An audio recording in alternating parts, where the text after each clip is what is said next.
Alright, so I've got your Empire Strikes Back Star Wars multi on the bench. I did manage to get it fixed. This cable, purple wire, I believe it was.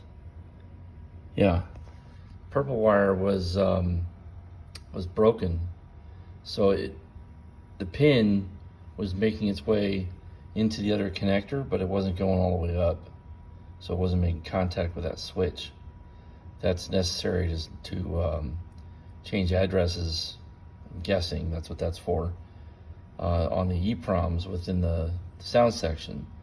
So, normally, say Star Wars is on the low side, that's why Star Wars works, because with this wire being broken, maybe, and again, I don't know that this is how this thing is programmed, but maybe if Empire Strikes Back is on the high side of the EEPROM, that wire being broken wouldn't allow it to switch.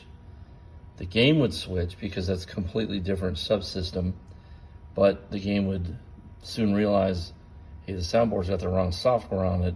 Click, click, click, click. That's all you'd get. That's the soundboard resetting over and over again, trying to get the audio to come online.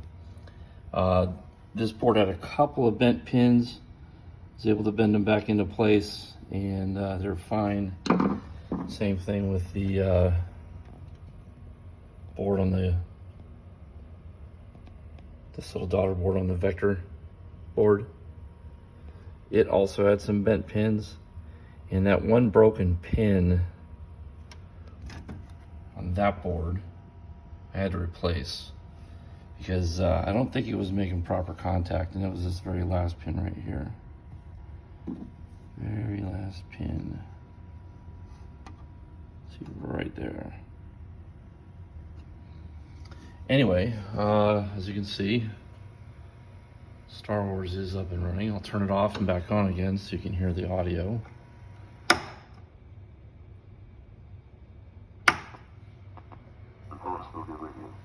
Okay, and I'm going to try to switch games and then start a game without getting too much off screen here.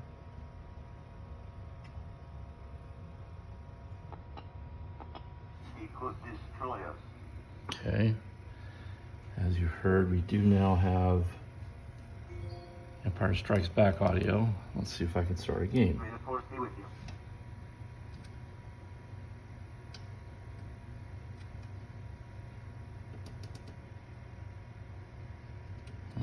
I don't know how my buttons are set up.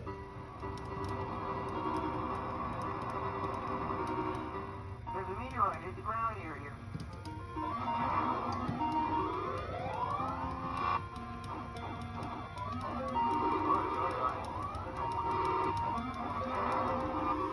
Run for a second.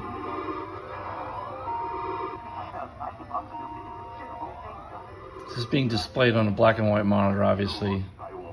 You're not going to get all the colors out of it, but all three colors are represented here, and they all seem to be working.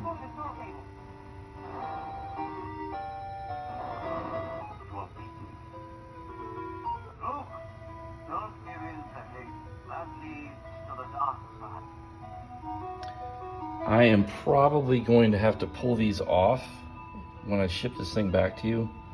I'm going to find a piece of styrofoam or something to put them in, because just being wrapped up inside of bags isn't enough. If these things move around inside the bags and they make contact with each other, those pins bend super easy.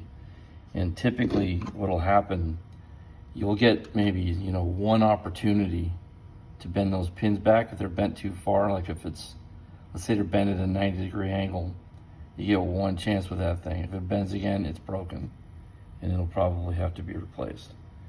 So again, I'm going to pull these four daughter boards off, and unless you tell me that you don't feel comfortable with putting them back on, if you do, I'll do my best to package this thing tightly so where nothing comes off. This one down inside here, that one, I would doubt that it would come loose. It might unseat out of the socket a little bit, but as far as coming completely loose and flopping around inside there, I don't think that one's going to go anywhere. But this one, And the third one on the vector dogs board, whatever you want to call it, that one's going to come loose for sure and cause problems. So I will get this video uploaded and I will send it to you guys so you can both see that it's working now. And again, you know, I'd love to test this a little bit further, but all I have is that for a control panel.